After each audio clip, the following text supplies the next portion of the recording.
Hello friends, welcome back to the channel Sultan Commerce Tutorials. So in today's video we are going to discuss 5 important topics of accounting, that is accounting equation, accounting cycle, debit and credit concept, kinds of accounts, golden rules of accounting. So let's begin the classes.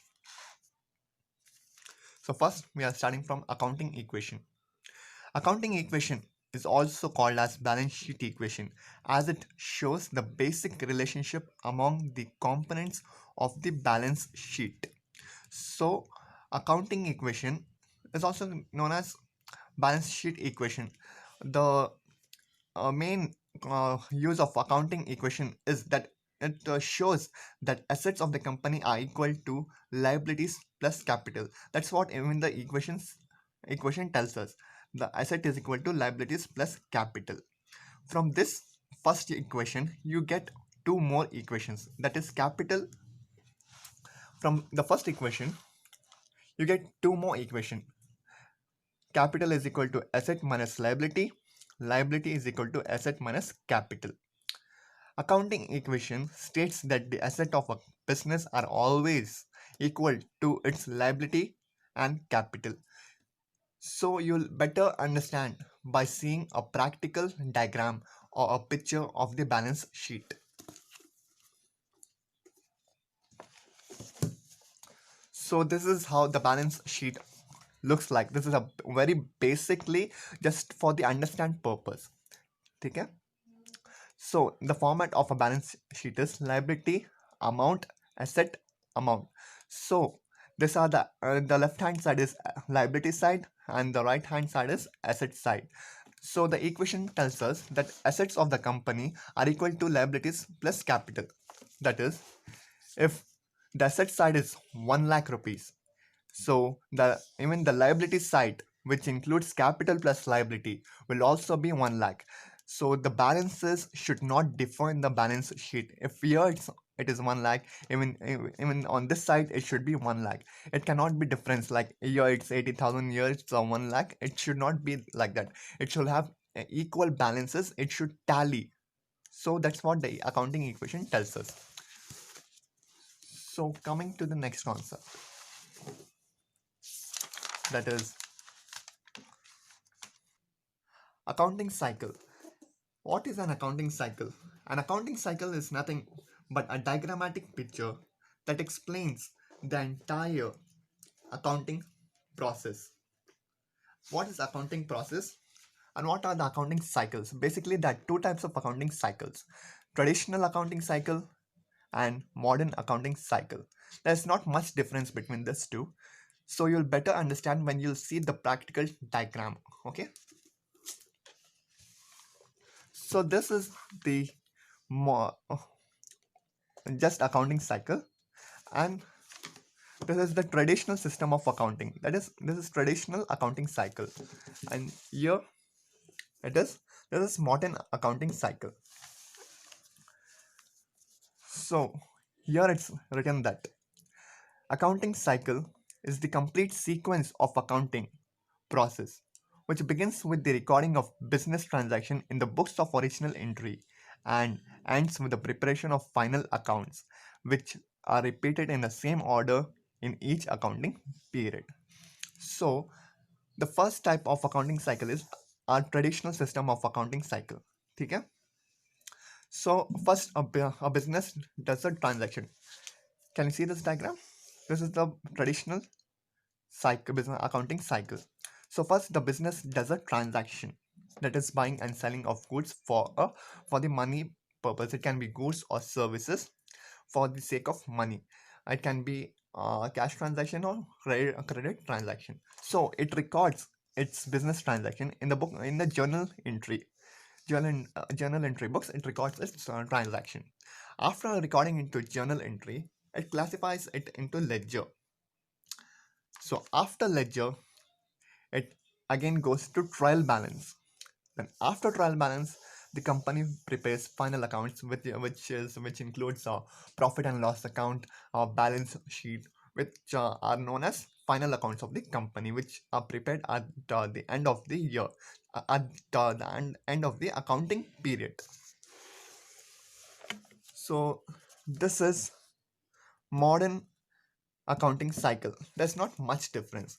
The only difference is the business transaction happens, and after that, instead of getting recorded in one single journal entry book, here there are many subsidiary books based on the nature of transaction, based on the nature of the business transaction. The one transaction and different transaction are classified into different books, subsidiary books. So there are, can you see in the diagram, right? So there are purchase book, sales book, purchase return book, sales return book, cash book, bills receivable book, bills payable book, journal proper.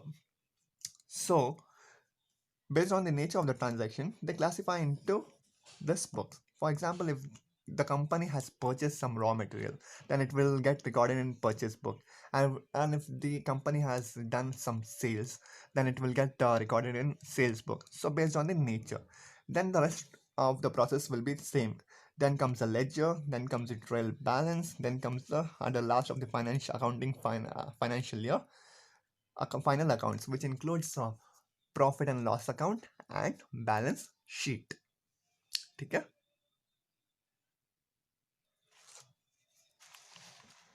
Then come the then comes a third topic for today, that is debit and credit concept. Very important concept, guys. This concept is very important, that it will come almost throughout your commerce studies and throughout your commerce career. So you have to understand it very betterly, that every business transaction is divided into two parts. Every business transaction, that is receiving the benefit of some value and giving benefit of some value. That is example, you purchase a machinery. So in that business transaction, you are receiving the benefit of buying the machinery and giving the benefit of paying the bill, ठीक है, the amount of machinery. So every business transaction affects two accounts, that is receiving the benefit, which is known as debit, and giving the benefit, which is known as credit.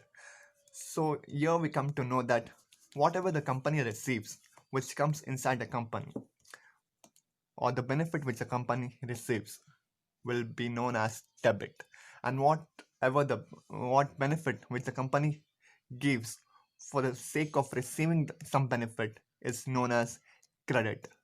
So here is a simple diagram which can give you a better understanding about this. So the left hand side will be known as debit and the right hand side will be known as credit. Left hand side, debit side, to record the value received by the company. Let it be any machinery purchased. Right side, everything which has gone outside the company, such as credit side, such as payment of cash for the purchase of machinery. So debit, it is a side where to record all the value received. This is the credit, it is the right side, which is to record all the value given. So let's move further towards the next topic of today, that is kinds of accounts. The types of accounts affected in business transaction can be classified in the following two ways. So every business transaction will be affected by minimum of two accounts. So the accounts which affect a business transaction can be classified into two ways, that is English system and American system. The system which is followed mostly in India is only English system. American system is followed mostly in America and outside countries. But in today's video, we are going to discuss only about English system. Under English system, the accounts are broadly classified into personal account, impersonal account. So what is personal account? Personal account, these are the accounts of the person with whom the business concern transacts. It can be a natural person, it can be an artificial person, or it can be a representative of a person. I repeat, personal account are the accounts of the person with whom the business transacts. So, even the personal account is classified into three types. That is, accounts of natural person. For example, Amar's account, Praveen's account. These are natural person. That is living beings. That is human beings. It can be any person with whom the business transacts. Then come artificial person. Accounts of artificial person. Canara Bank account, Reliance Company account. What is artificial person? Artificial person can be any business, a company, institution, or charitable institution, or banks, companies, industries, factories, which have been registered. When a company gets registered, it in the eyes of law, it gets a artificial existence. It is like a artificial person. Yeah, the company after getting registered, it can purchase goods in the name of the company. It can do sales in the name of the company. It can do everything which the natural person can do in the eyes of law after getting registered. But if the company is not registered, then it will never be known as artificial person. Only after getting registered, the company will be known as artificial person. Example, Canara Bank, Reliance Company account, etc. So the third type of personal account is accounts of representative person.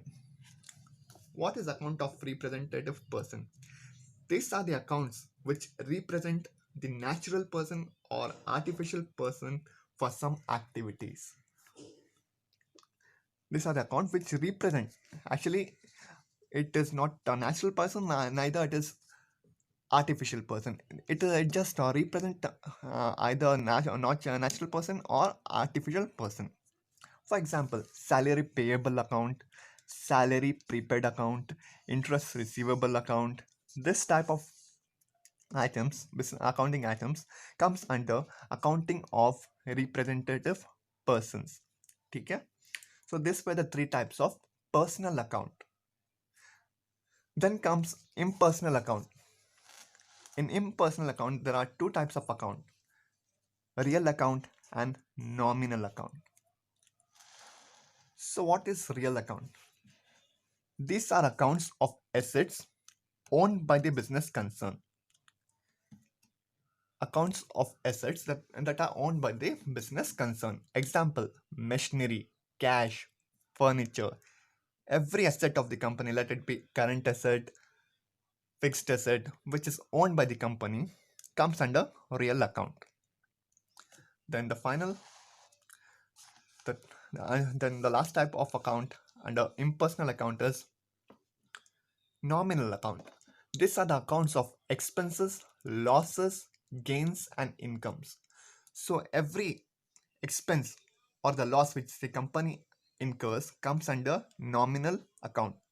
And at the same time, every gain and income which the company gets comes under nominal account. For example, rent account, salary account. These are the expenses of the company. So obviously it will come under nominal account. Even the benefits and income will come under nominal account. For example, commission received,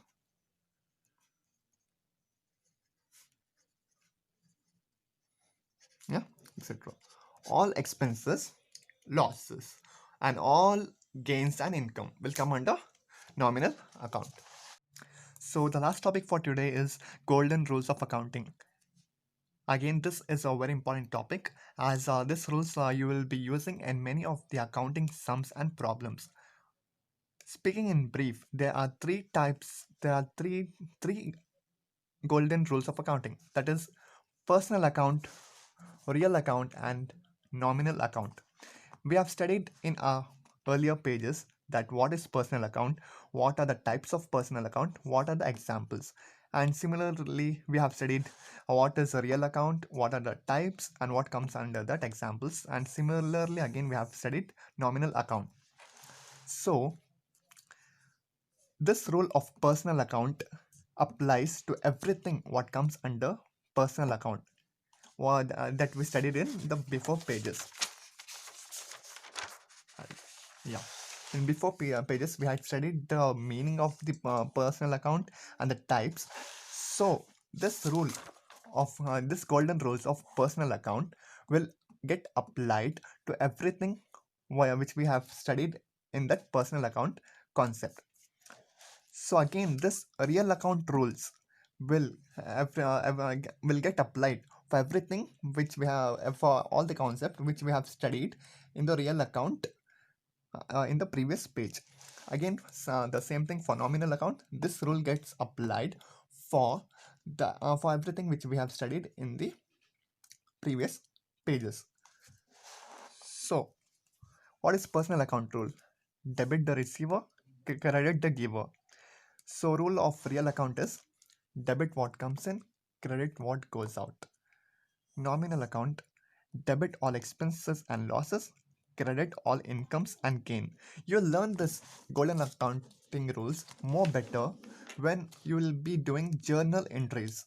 When you will be doing journal entries, you will learn this golden rules more better. You'll get to know the proper application of this accounting rules. But for example, just for getting a basic knowledge, I will show two business transactions, and I will show you how to apply this golden rules for those business transactions. So we are going to see two business transaction examples, this and this. So the first business transaction tells us that Ishwar started the business with cash 1 lakh rupees. So as I stated in the beginning of the video when I was explaining the concept of personal account, real account, so the time I had stated that every business transaction will get affected by at least two accounts. So by at least minimum of two accounts, but it can be affected by more than two. But in the basic concept, it will be affected by minimum of two accounts. So in this business transaction, it is getting affected by two accounts. One is person, that is Ishwar, who is a person. So personal account is getting affected. So this business transaction is getting affected by one is personal account. So again is the next one is cash. Since cash is a asset, it will come under real account. So this business transaction is getting affected by personal account and real account. So you have to see what are the personal accounting rules. So the personal accounting rules is debit the receiver, credit the giver. So over here in this business transaction, Ishwar is the giver. He gives money to the business. So he will come on the credit side. And what is the rule for real accounting? Debit what comes in, credit what goes out. Since cash is coming in, so it will become debit. And Ishwar is the giver, he will become a credit. So if you want to make a journal entry, the journal entry will be something like cash account debit to Ishwar account, right? Because he is a creditor and cash is debit, and we have got a good explanation in the first business transaction. So when we see the second business transaction, open the bank account and deposited rupees 50,000. So bank, again, bank is an artificial person. So it will be seen like a personal account. So what is the rule for personal account? Debit the receiver, credit the giver. So by opening a bank account, the bank is receiving the money. So debit the receiver. And what is going out of the company is cash of rupees 50,000. So the journal entry will be like it is cash of rupees 50,000. So it will be a real account. So the real account rule is debit what comes in and credit what goes out. So the cash is going out of the business over here. So the journal entry will be like, since bank is receiving, bank account debit, debit the receiver. And since cash is an asset and it is a real account, so debit what comes in, credit what goes out, and cash is going out of the business to cash account, or you can write to deposited account rupees 50,000. That we'll learn better this golden rules when we are going to learn the journal entries in the coming videos. So thank you for watching the video, guys. If you like the video, please subscribe, share and like the video. Thank you.